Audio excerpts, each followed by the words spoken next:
My name is Bethan Winn. As I mentioned, I normally do critical thinking training, but today we are focusing on creating an online course and getting started.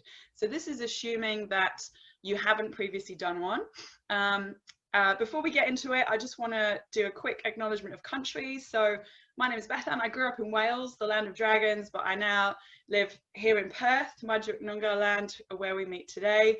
And you know, there'll be other acknowledgements to make where you are as well. I'd like to acknowledge your gift of time being here today, and we're so blessed to have the freedom to explore this land, and I'd like to pay my respects to elders past, present and emerging. So what we're going to cover: deciding on your first course, planning the modules, planning your production schedule, some discussion around interactive delivery, very short marketing tips, and committing yourself to create it, because I think that's probably one of the biggest hurdles with these things, particularly if you're already in business doing something else and this is something that you want to do to add an additional income stream to your business, but there's probably not a deadline on it. So ways that you can commit yourself to actually take action on the things that you said you're going to do today. What we're not covering, we're not going to really talk about technical requirements, hardware and software of online courses. I can offer some tips in those areas, but it's not really what we're covering today. We are not really going to talk about pricing. That's entirely up to you, and you know, the sky's the limit. We're not going to cover camera and audio skills, but what I would say on that is, if you're not confident on camera, I did a Zoom session for Business Station a little while ago, and I could find you the link for that, because there's some great tips from a friend and colleague of mine, Jackie Maloney, on lighting, sound, framing, all those sorts of things. I'm not going to tell you what you should or should not create. It's entirely up to you. And on the last one, we had one lady doing, what was it? Quilting courses. And I thought, oh, I don't know, target market for quilting courses. They might not want online courses. I looked it up afterwards. She had thousands and thousands of likes on her Facebook page and thousands of followers. So she knew a lot better than I did what her target market wanted. So it's entirely up to you. You know your business, you know your topic, and you know your audience.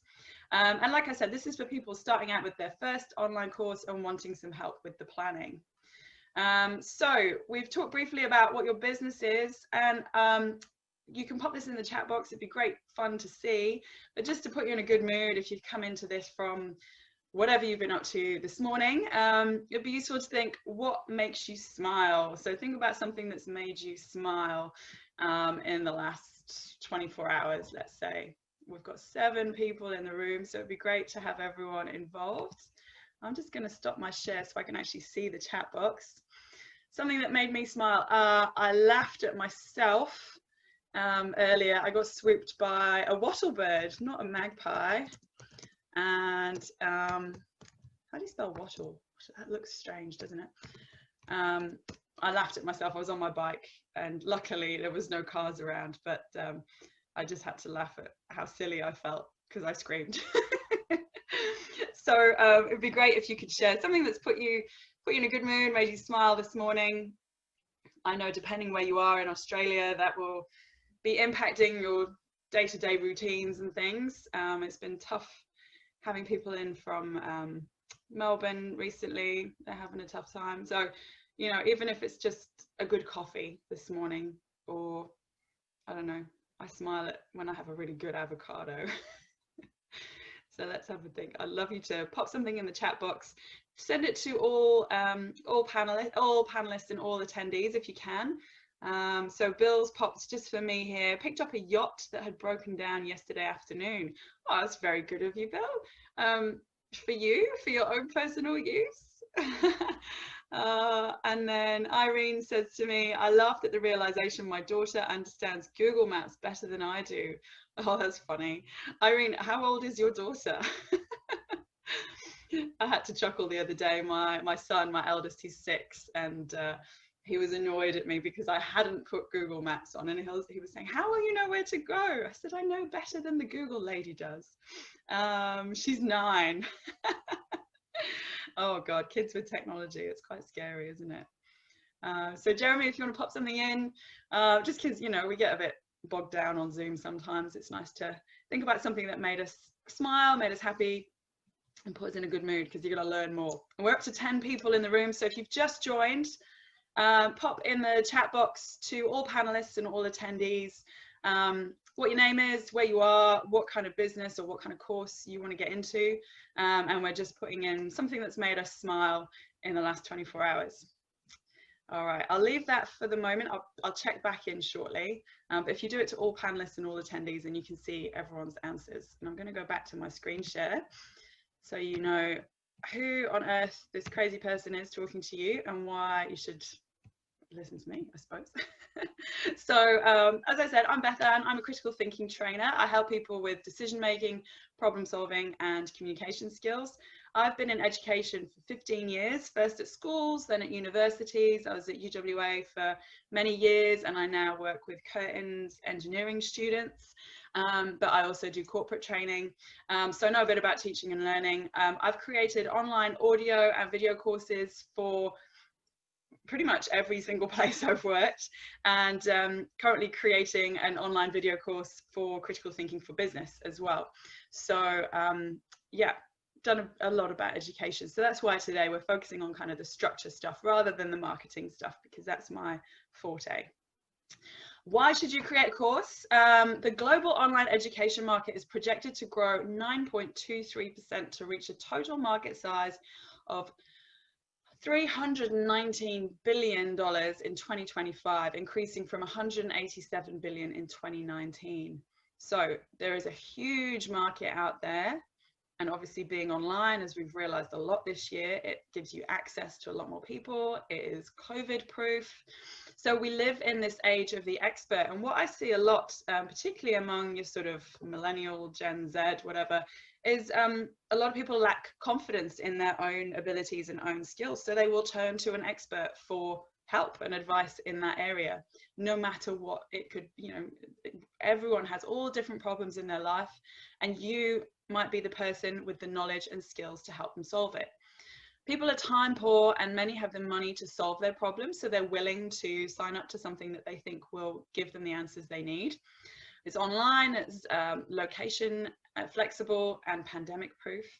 It gives you the freedom to create a passive income, and it's up to you what model you follow, whether it's purely passive, or a lot of people do some passive, some active involvement with the courses. And when I say passive, I mean, you know, you've recorded it all and people can just access it, whereas a more active involvement in the course, maybe you give people feedback, or you maybe have a Facebook group or a LinkedIn group where you offer support or add coaching.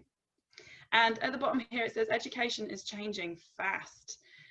University education is, people are questioning the value of it and the investment that they might put in it.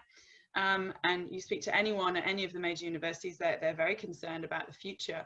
But if you can help someone with the skills they need to solve their problems or change careers, get a job, or even just for their own entertainment and personal skills, something creative perhaps, then you're going to bring value to that marketplace.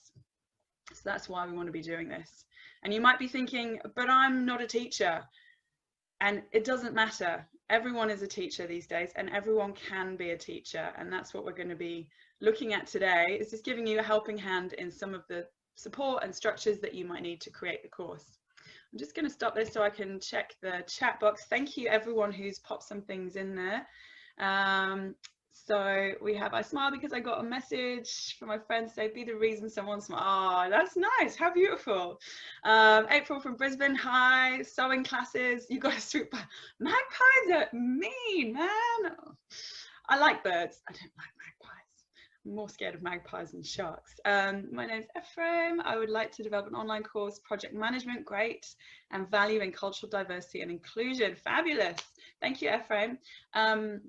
Diversity and inclusion has a lot of crossovers with the biases that I teach in critical thinking. So great to have you on board. Mark and Susan here from Lockdown Melbourne. Oh, Mark and Susan, I'm so sorry. It sounds awful. Author, guest, speaker, working community. Now doing Zoom sessions, yeah. Also launching online store, selling gift books. Okay, nice plug. So I'm not sure what the course is that you're hoping to do, Mark and Susan. So it might be useful to pop that in to the chat box as well. All right, let's go back to the screen share so you can see what we're going to be doing. So we've got a few things to cover. Let's get started. So a bunch of questions for you to think about to start with. And this is where, if you haven't already, if you've just joined us, you do want to get a paper and pen. And I'm going to give you some time to think about these questions. So this is to give you ideas of where you might want to start, okay? So write down, first of all, what do you do? So this might be your day-to-day job or your regular hobby, whatever it might be. What can you do?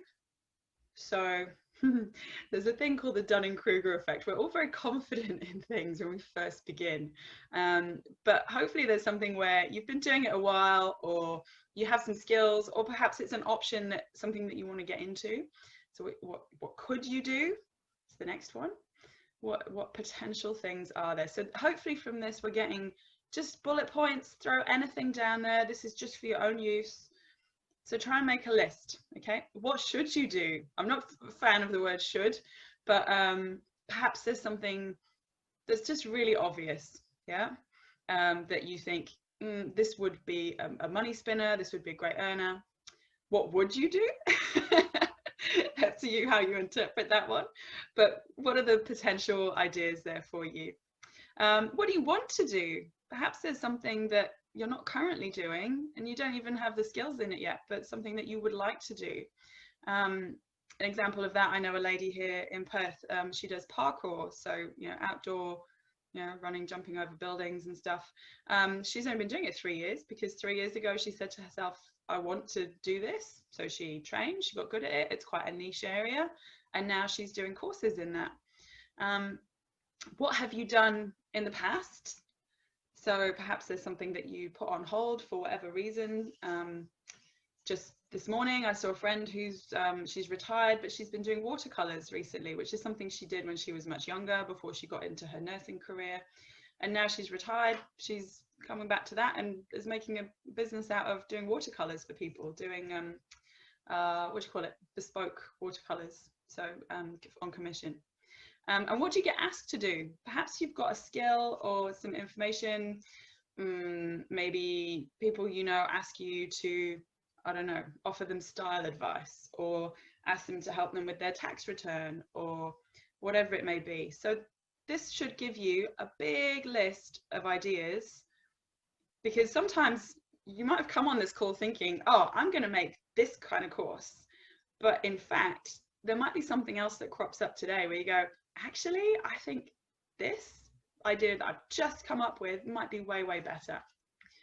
Okay, so we should have a massive list now, hopefully. There'll be all sorts of skills that you've probably even forgotten about.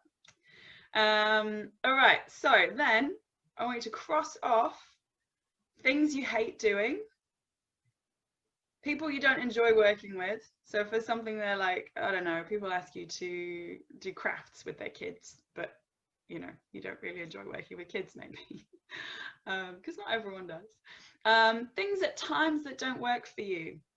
So this is important in terms of thinking about the kind of life you want to create. So for example, I've been asked multiple times to tutor people in some of the subjects that I've taught over the years, but because I've got young children myself, tutoring other people's children outside of school hours doesn't work for me. So that's just one example. Perhaps you, I don't know, love cycling. So early mornings, you go cycling every day, and you don't want to do breakfast seminars, for example. So there might be some clash like that. Things that you don't want to revisit. So perhaps there was what you could do, but you don't really like it for whatever reason, or there's some bad memories attached, I don't know.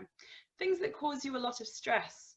Perhaps something like event planning is very stressful and often quite last minute. So something like that you're not into.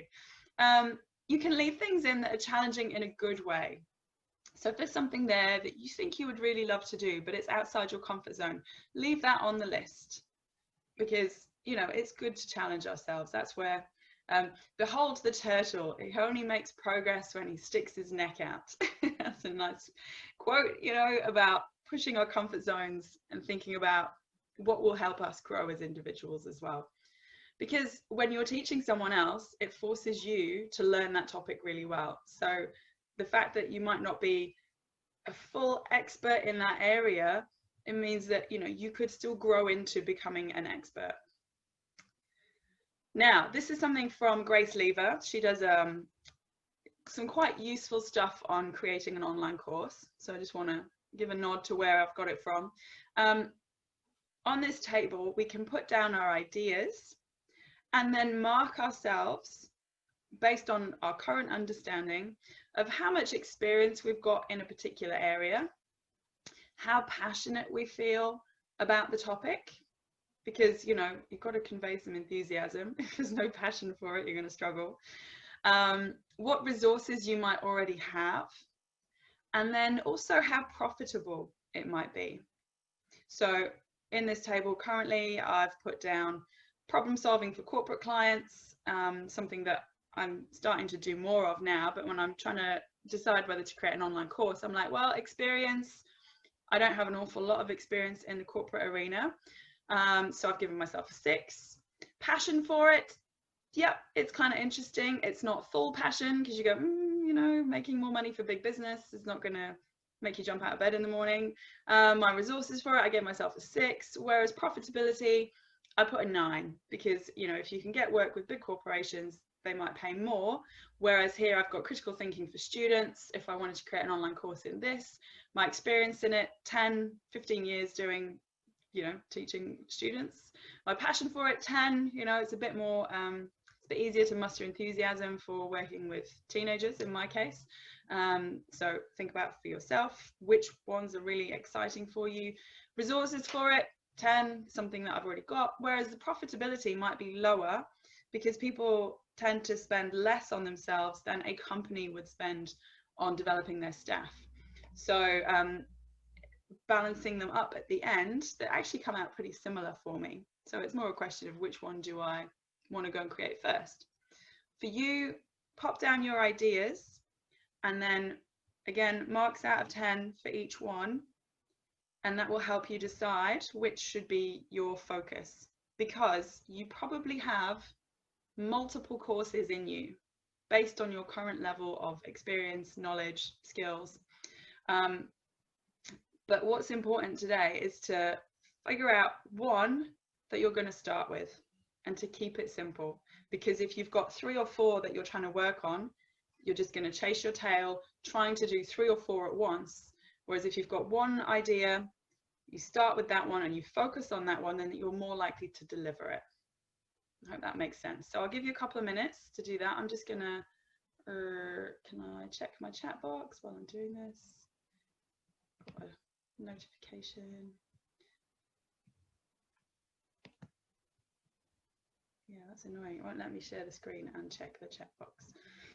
So apologies for the comment that's sitting there that I can't currently see, but I'll leave this up so you can see the different, excuse me, the different boxes. I wonder if I can see that as well.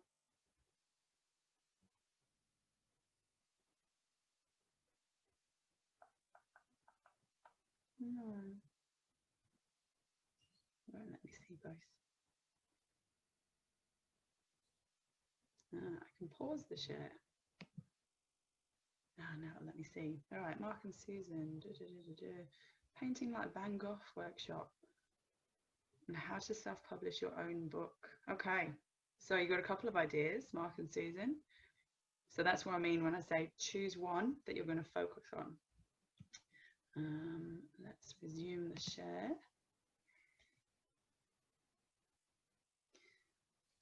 How are we doing for time?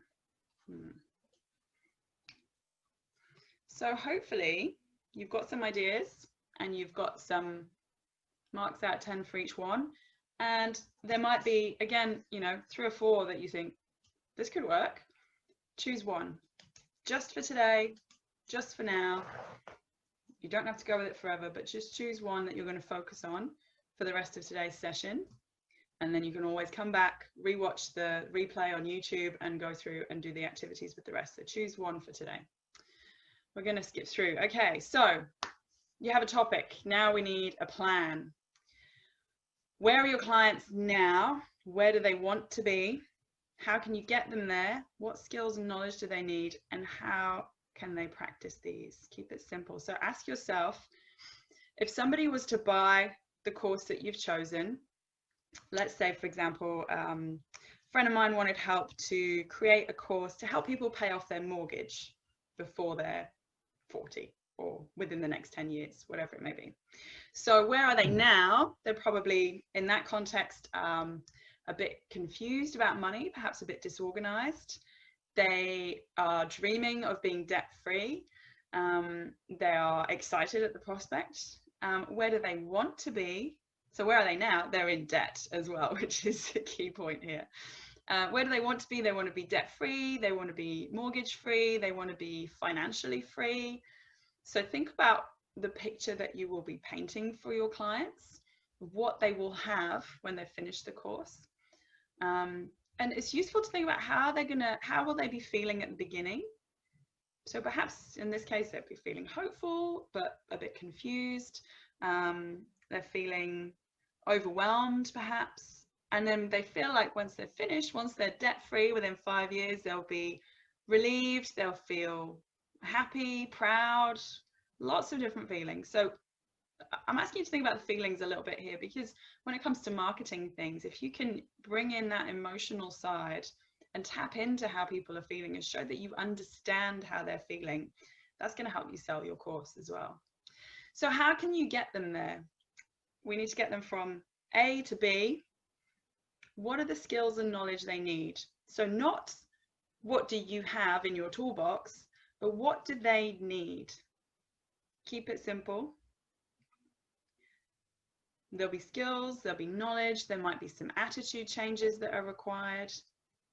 And think about how can they practice these. We get kind of hung up on the idea that, you know, it's just this passive online course, but there might be things that you need them to go and do, even if it's pretty basic stuff that you can encourage them to go and do, which is going to help them get from A to B. So how to paint like Van Gogh was the last suggestion up there. So you might want to break it down into particular elements that Van Gogh uses in his paintings to make it simple. We call it scaffolding in an educational context. You're not going to go from I can't paint at all to I now can paint like Van Gogh. You're going to go I can't paint at all. Now I can paint, I don't know, the petal on a sunflower. Now I can paint the middle of a sunflower. Now I can paint the stalk and the vase of a sunflower. Now I can paint one swirl in a night sky. I'm trying to think of Van Gogh paintings. Now I can paint the moon in the night sky. And so bit by bit, they can do these elements, and then to get from A to B, I can't paint, I can paint like Van Gogh. They're going to be bringing these elements together bit by bit. So think about, for your topic, how can you break it down into manageable chunks? And even the simplest skills that you think is super easy is something that your client probably needs help with. And we do this a lot, because you're probably expert in your field, or you know your field pretty well, even if you wouldn't call yourself an expert. And we underestimate how much more we know than Joe Public, the kind of person who needs your support. So sometimes we overcomplicate it and we try and add in too much. So keep it simple. You go from A to B. What do they need to know? Skills wise, what do they need to practice? How can they practice that? How are you going to feed back to them? Think about that as well, if you're going to feed back to them, to get them from A to B. So again, I hope you're making lots of notes as we go through. And feel free to pop any questions in the chat box as well. All right, so what have we got here? For example, this might be, I think this is one for mine, making decisions. So point A, they're feeling confused about big decision, overthinking, procrastinating.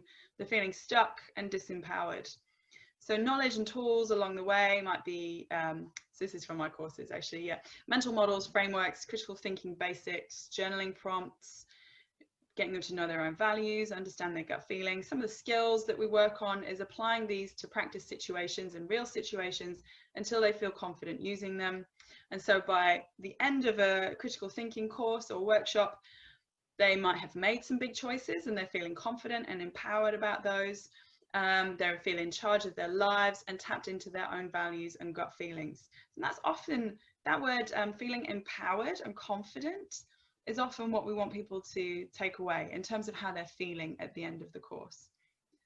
So we take for granted that they will want whatever skills or knowledge you have to share. And by the end, we want them to feel confident and empowered to do it themselves. And again, don't try and put everything into this first course that you're going to work on, because people will get to the end of your first course and go, wow, that was great. I want to do more. And if you've got nothing else in your toolbox, then you're stuck. What else are you going to offer them? So think about keeping it simple. What can you give them at a beginner level so that when they come back and they love it, you can go to the next level with them. And obviously your knowledge and skills will develop as you go through.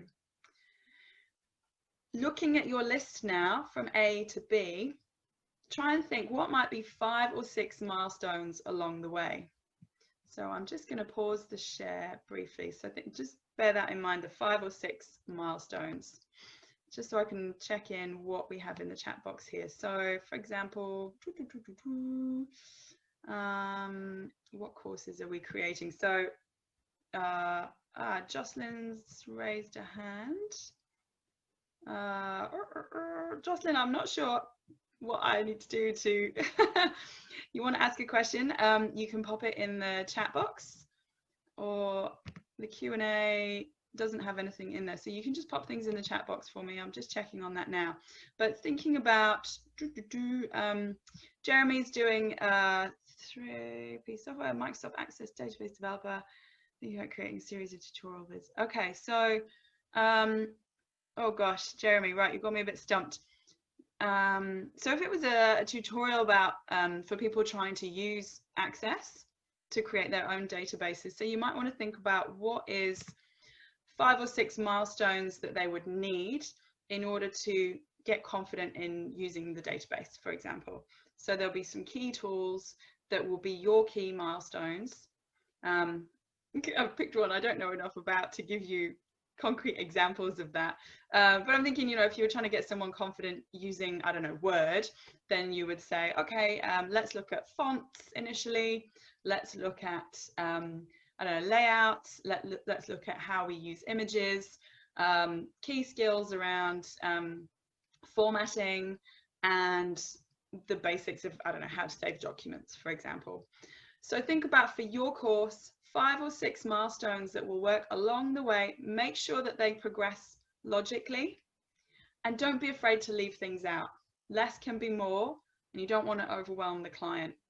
And I'm guilty of doing this, and I've been on courses where I have been overwhelmed. Currently I'm doing a business course, and it's 6 months long. There's 4 calls a month, and that's enough. 4 half-hour calls, so it's like 1 call a week. There's a Facebook group as well, but most of the time that's enough. That's a lot of information over the course of 6 months, and people need time to process and apply things. So again, less is more. Don't be afraid to leave things out, and don't be afraid to keep it simple for your clients. Now we're going to make a plan to create it. So you need to think about your mode of delivery. We often get stuck in one particular mode, perhaps that you've used before.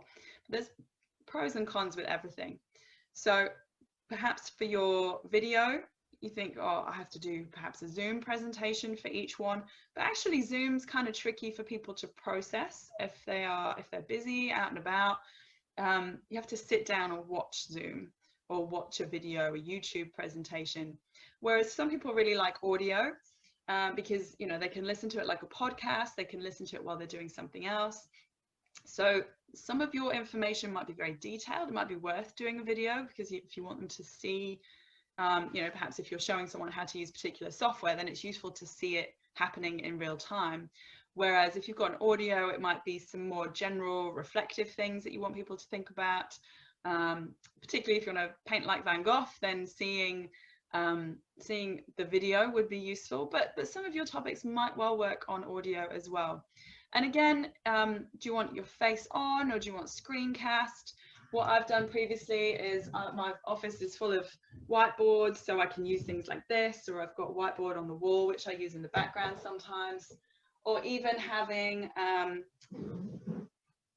it's nice to mix it up so it's not just, you know, death by PowerPoint. You can have big things like this, so you can have people showing that if it's a full screen video that they're using. So there's lots of different ways that you can deliver it. So consider that. Do you want your face on screen? Would you prefer not to be on screen? And I would say, even if you're someone who's not very confident being on camera, people do like to see you. They do like to see faces and know who's behind it. So if you imagine today, if it was just me speaking with audio, although my picture is very small, if it was just me speaking audio, it might seem a bit strange, and you might be like, oh, who's behind this voice and this screen?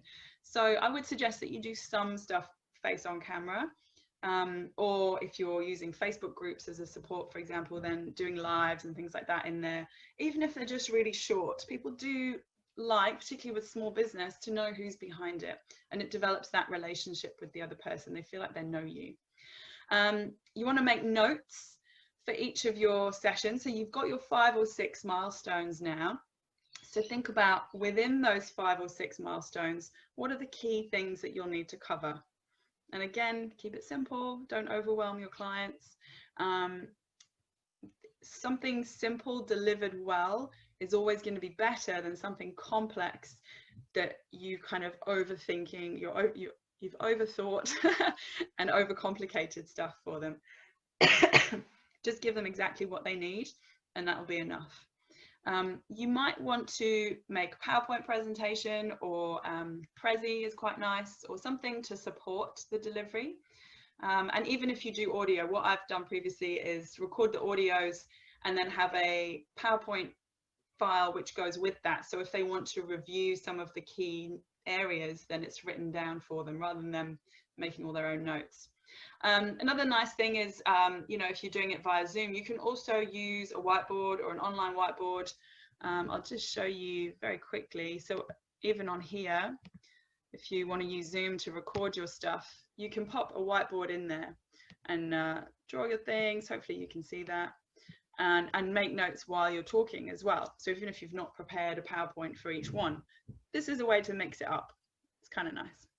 All right, I'm going to stop that one. Ooh, where's my share gone? And if you're not confident using Zoom, just play around with it. Bribe a friend to come online with you. A lot of the Zoom features are available for free.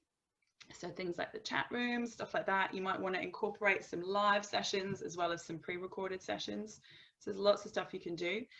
Once you've got a plan, and this is going to be critical for you actually delivering it and acting on the plan from today, is block your time. So think about when you're actually going to do it. And even if you just give yourself, I don't know, because we're all busy, right? Even if you just say, right, every Tuesday evening for 3 hours, I am just going to work on my online course. And you might say, oh, 3 hours a week, I'm never going to get it done. But if you block 3 hours a week, rather than not block anything, then you will get there, and you will get it. Excuse me, blood's repeating on me. You will get it done. Okay, if you don't block the time, if you don't book it in, or you don't give yourself a deadline, it won't happen. So you'll leave today feeling inspired, and you'll have a plan, and you're like, yes, I'm going to make this happen for me. But unless you plan in when it's going to happen, or give yourself that deadline, we'll come back in 6 months and we'll still be here. So a very useful tool. And if you'd like your own copy of this in Excel, then you can drop me an email. My email's at the bottom there, hello@bethanwinn.com. This is great. So then you can give yourself the name of the module. You might want to break that down into 6 lessons, and that lesson doesn't need to be a separate video for each. That could be perhaps a worksheet, an introductory video, a worksheet, a task they have to go and do, maybe reporting back to a Facebook group if you want to use something like that, or filling in their own form. So there's lots of different things that can constitute a lesson, but they should be short and simple, each one. And when they work together, that's when the magic happens, right? So if you've got the name of the module, an intro and exit for each one, style of delivery, so perhaps it's face to camera, then it's a whiteboard, perhaps it's a worksheet, like I said. It's useful then to note how you want to be. If you're on camera, are you going to be standing, sitting? Are you going to be stood in front of the whiteboard? Are you going to be outdoors? Are you going to be showing like a screencast of you doing the thing, or is it a video of you actually, you know, doing the skill, you know, if it's sewing or what else was there, painting, things like that. And then you can tick off for each one. Assigned is like the time that you're going to give it. Script, if your script is ready, or if you don't want to write a full script, have the talking points ready. The slide pack, so if you're doing a PowerPoint, you can say if that's ready, you can put a yes there if that's what you're planning to create. And you can put like not applicable if it's not applicable to you. And then whether the filming is complete, the editing is complete. You might not even need to edit. If you've broken these down, say you were doing it all on video, each video is maybe 3 to 5 minutes long, you might get away with not having to edit it, or maybe just cutting the beginning and end. Upload it to Vimeo or whichever portal, software, format, whatever you're using. If you need to embed it in the portal, worksheets if required. Has the worksheet been designed? Is that ready? And any notes at the end. So again, this is something from Grace Lever, but I've cleaned it up for you. So if you would like your own copy, this is really, really helpful for just breaking down what feels like an enormous task into very simple, doable steps. And what would be a great thing to do after today is to, you know, you might even look up some of your buddies on there online in the chat room and say, hey, do you want to be accountability buddies for this? Or if you've got a friend in business that, or perhaps a business partner or a similar business associate that you want to also create an online course with, you can help each other out and just keep yourselves accountable, give yourselves a deadline. And that's always going to help you to actually achieve those things. If you're very self-driven and very self-motivated, you might not need that, but this gives you a framework that you can follow step by step, and you can see the progress that you're making.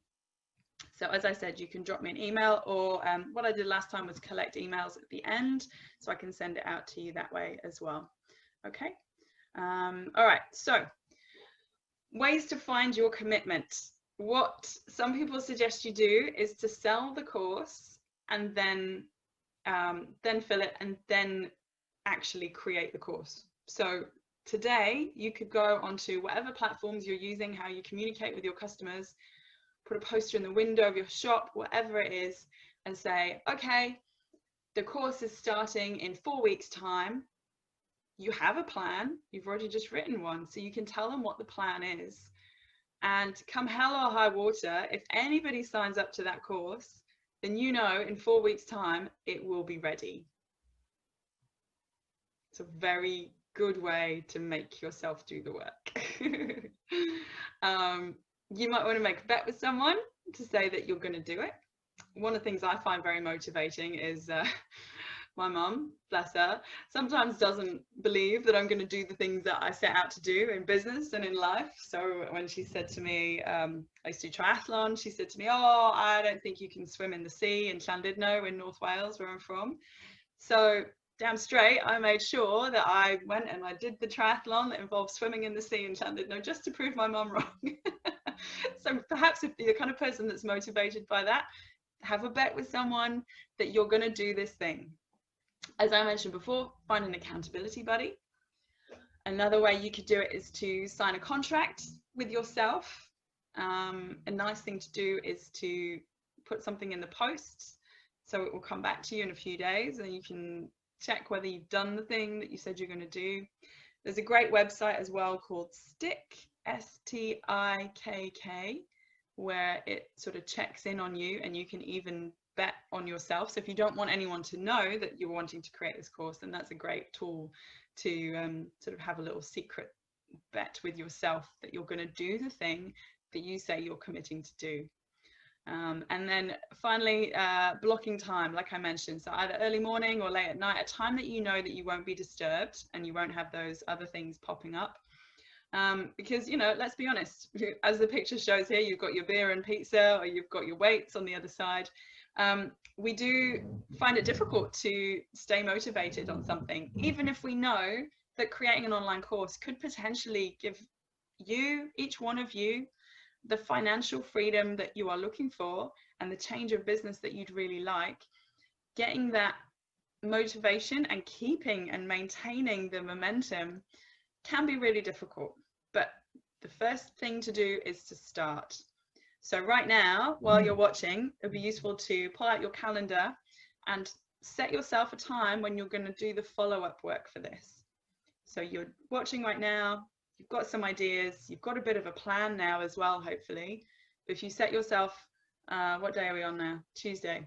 I don't know, maybe Thursday evening, Friday morning at 6, if you're that kind of person, Saturday lunchtime, set yourself a time when you're going to come back and you're going to do the next step. Maybe even do it straight after this if you want, but think about when you're going to do the next step. And even if you're not sure what software you're going to use or what platform you're going to use, if you start filming, you start creating, you'll figure that bit out. We are amazing at finding solutions to problems once we know the problem is there and there's a sense of urgency to find the solution. There's so many ways you can do this as well. Okay, all right. So when it comes to marketing the course, I'm just sharing with you stuff that I've picked up because marketing is not my specialism. There's lots of great people doing marketing stuff in Business Station, but some ideas of things that are going to be persuasive to your client are here. So some of the things I've picked up from lots of different sources. So focusing on the outcomes. We tend to focus on the nuts and bolts, or this is what we'll cover, blah, blah, but focus on the outcomes. By the end of this course, you will know, you will feel, and you will be able to. Those sorts of phrases. So that's an outcomes focused, rather than we will cover blah, blah, blah, blah, blah. This is what you're going to get. This is what you will have by the end of the course, okay? That can be feelings, skills, attitudes, knowledge, weight loss, painting, whatever it is that they're going to have in their life because they did this course. Because people don't care about you and what you can do. They care about themselves and what you can do for them. Okay, so remember to focus on the customer. Stories, we love stories. Humans all love stories, and we see it in marketing all the time. Stories about you, how you, now although we say we don't want to talk about, you know, us, but we do like to hear stories. We love to hear personal stories. So people sharing how they felt when they mastered this skill, how they learned a particular thing, why they're passionate about a particular thing. So we do enjoy reading stories, and they're great to include in our marketing. Emotional connection, so connecting it to the emotions. Again, like I mentioned earlier, you know, people are going to feel more confident, they're going to feel empowered, they're going to feel proud of themselves, they're going to feel, I don't know, excited that they've got a new career option because of the skills you've given them. They're going to feel in control. Everybody wants control and clarity in their lives. So if you can give them that through your course, that's a good one. So many different, you know, positive emotions that you can say people will have. And if you're not sure what they are, talk to your customers that you already have, if you have them. How do they feel after working with you? What do your current testimonials say? Because if you've got any testimonials, we all know they're really, really powerful in getting people over the line to join you for your new course that you're creating. Images are really good. Images of you working with your clients, images of things your clients have achieved or created. You know, like a personal trainer, of course, will include images of before and after. So if you're in a situation, perhaps the painting course, you could say, before, this is what the painting looked like. After, this is what they've achieved. If you can get someone to speak on camera, and not dishonestly, you know, someone that you've worked with, offer them some of you saw my champagne up there, offer them a bottle of champagne and say, hey, or a case of beer, whatever's going to motivate them, a bag of marshmallows. What what would they be willing to say on camera about having worked with you in the past? It might not be exactly the same thing, but if they can just attest to your skills, your knowledge, you as a person, how trustworthy you are, then that's a really great selling point too. Where are we at? Testimonials, images, video as well, if that's possible. If they're creating something, could you do like a speeded up version of someone doing the thing that you are going to teach them to do? Persuasive language, so often this is like emotive language, but also it's funny, I teach critical thinking, and one of the things we cover is logical fallacies. So they're tricks of arguments that might be appeal to popularity. So the fact that something's popular with a lot of people doesn't necessarily mean it's right for you. But in marketing, the opposite, if you're telling people that, you know, I don't know, 200 people have already signed up for your course, then someone else will go, wow, well, it must be really good because 200 people have signed up for it. Another way to do that is kind of using the appeal to authority. So just because someone's an expert, it doesn't mean that they're an expert on everything. But if you've got someone who might be well-known locally, someone influential, maybe does the local news or whatever, to give a comment about your course or your work, and you know, we're talking, it doesn't have to be a major celebrity, just someone that people would know who they are, or someone who might be well known in their industry. So on my testimonials, I say which company people are from, if they're happy for me to share, because that adds weight to their testimonial, and it shows people that someone credible that they know has had experience of this course or this session, and they think well of it. So think about how you can use those sorts of things to persuade people to get on board. Show that you understand their pain points and have tried what they may have tried. So this is what we call like the finding the villains. So for example, previously, I don't know, they had a course in how to help your baby sleep. If any of you are parents on here, you know that those early days, particularly with your firstborn, you have no idea how to make your baby sleep. And, you know, we get into cuddling and rocking and patting and doing all sorts of stuff and get ourselves in a complete twist. So if you want to come in and do a course on sleep training, for example, it's a bit controversial for some people, but you might say, okay, you've tried the gentle methods, they don't work. You've tried what your mum told you to do, that didn't work. But I'm here now and I've got the solutions for you. So you need to show them that you understand what they might have already done that hasn't worked, and that you have you can confidently say you have the solution. You see this all the time with like weight loss advertising. They say, you've tried the Atkins diet and it was boring. You've tried the Mediterranean diet, it didn't work. I'm here with the solution to your problems, with a complete lifestyle approach to weight loss that will change your way that you think about food forever. Yeah, so we understand where they're at, they're frustrated, they're annoyed, they're upset, whatever it may be. You've got the skills to get them from where they are to where they're going to be at the end of the course, and how great that's going to feel. So this is a lot of these come under like red brain and green brain. So the green brain is your emotional side, and it's like yeah, oh my god, I really want to sign up and I want to sign up now. The red brain is the logical, like, oh, actually that's a lot of money and I don't know if I want to spend that, and I don't know if I want to invest that time. So what we want to do is appeal to that green brain. It's the less logical side of our brains, the more emotional one.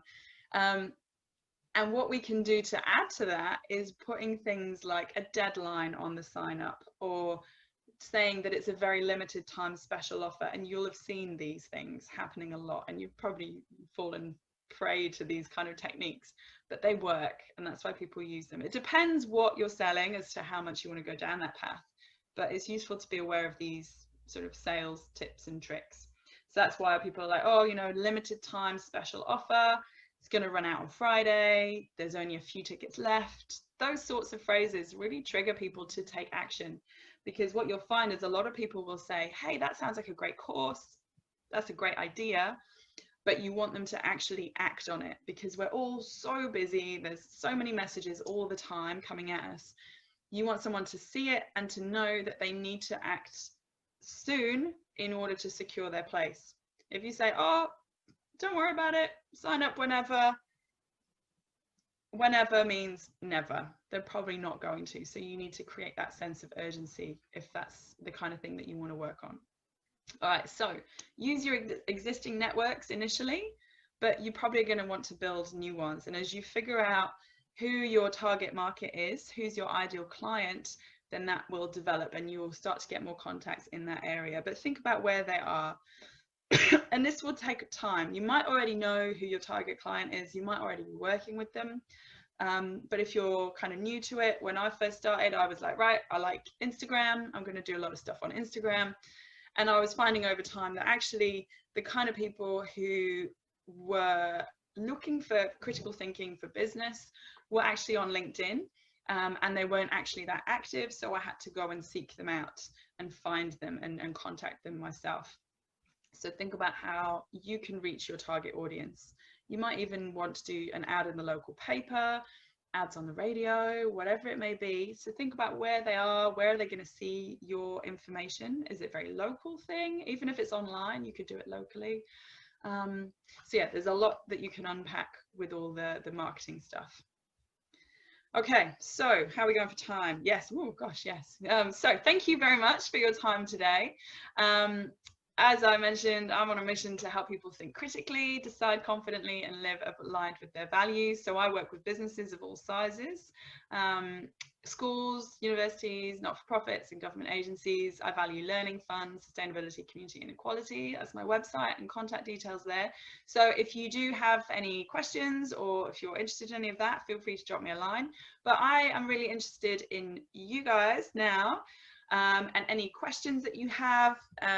There's 10 people lurking here today, so it would be great to share some of the chats there. I'm going to stop the screen share now. So I've got 4 new messages that I've not seen. Definition of a problem. Sorry, Bill, I wasn't sure. Can all these features available using Zoom? So sorry, that was a question that came up earlier. Other features available using Zoom? Yes, there is a lot of stuff available for free on Zoom. You don't need a paid account to access a lot of the things, but you do have to switch them on in your settings. So things like the Q&A box, the chat boxes, the chat rooms, what else? The whiteboard is there. When you just go to screen share, you'll see the whiteboard option, and things like questions and polls. So if you want to run a course where you are online and live like this with your cohort, and you know, I much prefer being able to see everyone, but because they record these sessions, they don't like everyone to be in the room at the same time. So yeah, have a look in your settings in Zoom and you'll see that there is a lot of stuff that you can do in there. Vimeo, how is Vimeo different to YouTube? They're actually very similar. YouTube's a bit more ubiquitous, like a lot of people know YouTube, and it integrates better with Google, but I know quite a few people who do online courses that use Vimeo. I think perhaps it's easier to embed Vimeo in particular kinds of websites. So it depends. If you've got a website already, it's worth investigating what you can put in as a plugin. So my website's with Wix currently, but it's a bit frustrating because you have to upgrade in order to do a certain length of video on the platform. And obviously the adverts are out there that would do that will try and sell you things like Kajabi or Coursera or things like that, where they say, oh, you know, we can solve all your problems, we'll make it easy for you. But actually, you know, I've seen people do very successful online courses using a combination of just their own website, some hidden pages on their own website, and Facebook groups, for example, where they haven't paid any extra. They've just used the capabilities of what they've got and thinking outside the box a little bit. So hopefully that answers your question about Vimeo.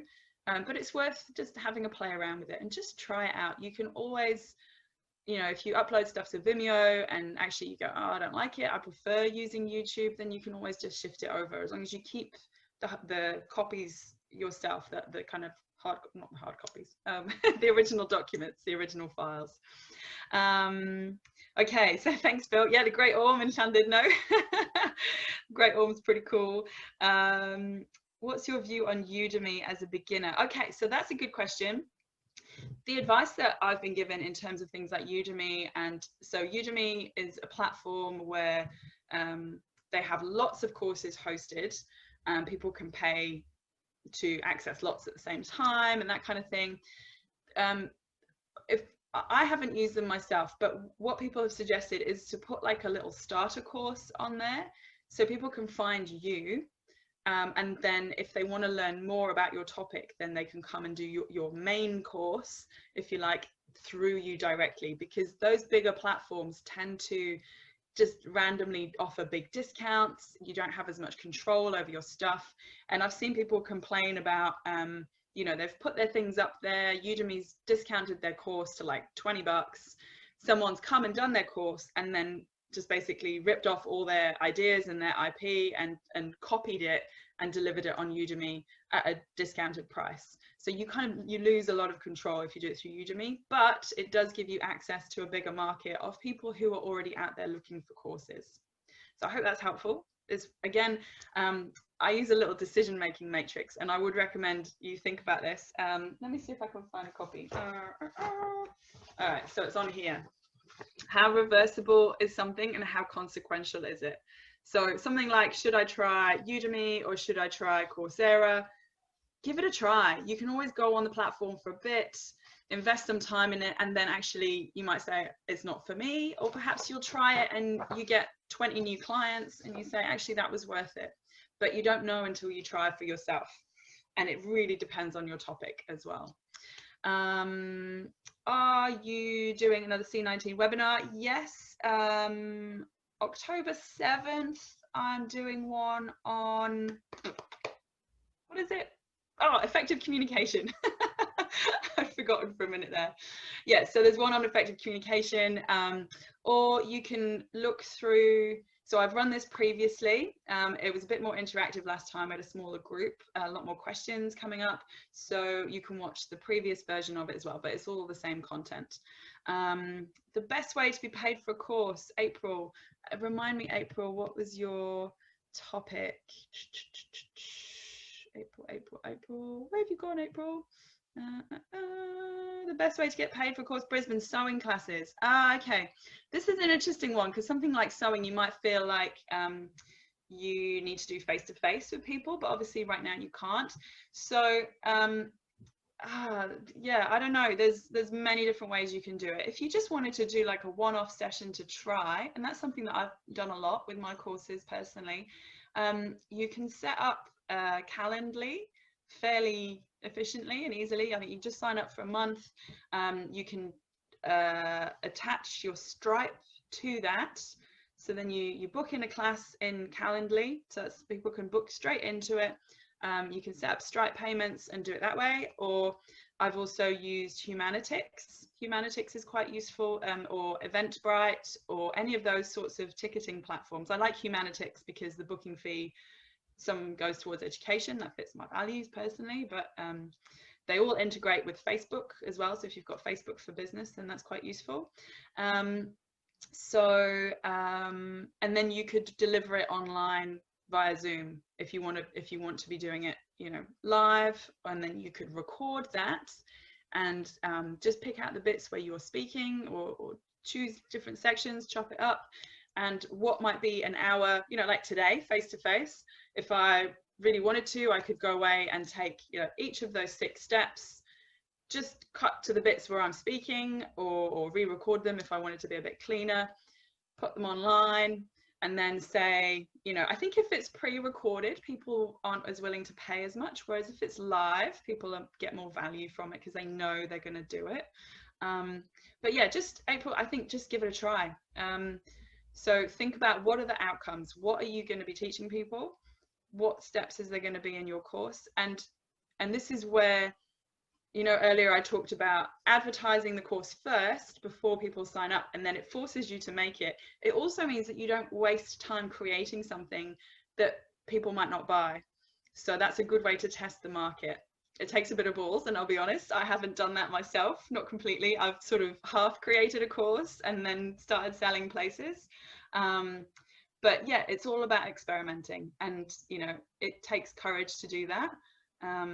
But it's, yeah, you don't know until you try. So test it out. And even if you're just selling a few tickets to some of your friends to start with at a price that is not quite where you want to be, at least you're finding out whether it's something people are willing to pay for. And that's a really good place to start. LinkedIn Learning, Irene's asking. Good question. I've looked into this a little bit. I've not used LinkedIn Learning. I think the quality of your video has to be really, really good for LinkedIn Learning. And they do, you know, they do have some people on there who are pretty well known in their field. But then if you're offering something that's a bit different or a bit more niche than other things out there, then, you know, why not give it a try? There's an application process that you go through. So if you go look it up, all the information's there. And yeah, let me know how you go. Ephraim, thank you so much. Oh, that's lovely. Thank you for your comment. I'm glad it was useful to you. Who's still here? All right, I'm aware of the time. We're going to have to get going soon. But if you would like a copy of the production schedule, if you pop your email in the chat box now, or what you can do if you don't want everyone to see it is to just send it direct to me. So some of you are still doing that. So look where your message is going. If it goes to all panelists and all attendees, it means everyone can see your email, but it's a way to advertise your company if you like. Or if you just want to put it all panelists, then it's just me that can see it, as far as I understand. So drop your email in there. I've got a few minutes I can hang back and just grab those from you. So thank you very much. Thanks, Susan. That's wonderful. So info at, well, here's me writing it down. I could just copy and paste once you're all done. Bill, procedure code. Oh, thanks very much, Bill. Good to have you. Nice to know your Llandudno knowledge is up to scratch. Thank you, Irene. Thank you. That's really lovely. Thank you for joining. Thanks, Jessica. Ciaobella.net. Wonderful. I just saw, Irene, I'm assuming that yours is gmail.com, if that's a typo. I'll just double check that with you. But yeah, if there was something that you want to follow up on, I can give you time to book in. We can have a Zoom chat wherever you are, or who was in Perth? Someone was in Perth, so always up for a good coffee. Thank you, Gurmet, very kind. Good present. So make sure if you want your production schedule, and you can always adapt it, even if you're not going to be making videos, you'll need to think about worksheets or what you're going to cover, things like that, so it's useful for that. Yes, Jeremy, now to do. Oh, Jeremy, you're in Perth too. Awesome. Let's go for coffee. I'm just making the most of it before we go back into lockdown. Can I put my website on the screen again? Yeah, I'll just pop it in the chat box here for you. As everyone in small business, I'm like, oh, my website needs updating. I just feel that everyone says that to me all the time. There's my website. So that's me. I'm very active on LinkedIn and somewhat on Instagram as well. So you can look me up there. So I'm going to just copy all of these. Jocelyn, spreadsheets. Yes. It's very good for organizing oneself. Principal vet, highstreetvets.com. Oh, cool. You're a vet. That's very cool.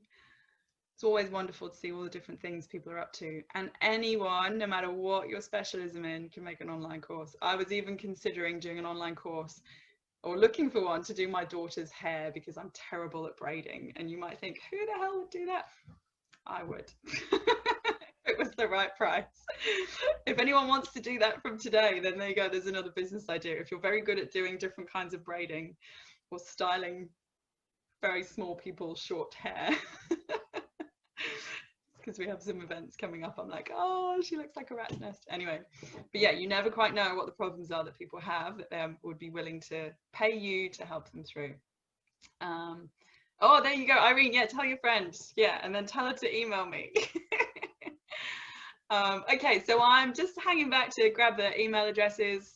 I'll pop mine down here. So if you don't want to put yours in the box, then you can always drop me an email separately, or people sometimes send them when they've watched the recording as well. But yeah, if you are happy, you've got everything you need, then feel free to say goodbye. And most of you said thank you, so that's really lovely. I appreciate your comments. But any feedback, anything that was not so great, tell me as well, so I can make this session even better for next time. But otherwise, have a great day. Bye.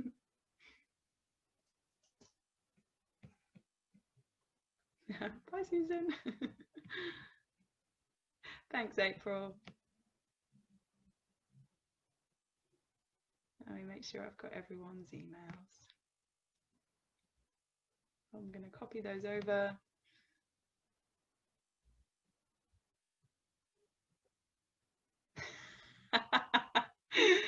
No more bubbles, Bill. I had to drink that one because I'm doing a dry, I don't know how many days. Yeah, no. But Bill, if you want to talk problem solving, do drop me a message. We can have a little Zoom chat another time. Thanks all for joining. I'm just going to make a note of your email addresses, so I'll let you all leave the room and I'll finish it up once I've made sure I've got everybody's emails. Okay. All right. Most people have left the Zoom room. Thanks so much, guys. Like I said, those in Perth, get in touch, or wherever you are, really. And Alien's rum drinking down October is a fighting talk. Very good. Wonderful. I'm just making sure I've got everyone's email addresses because I don't want to lose that. And sometimes they don't grab them properly when we do these recordings. Yeah, dry October, Bill. Scary prospect. Thanks, Bill. All right, I think I've got everyone's details, or again, you can just email me separately if you don't want to put it in there. And have a great day.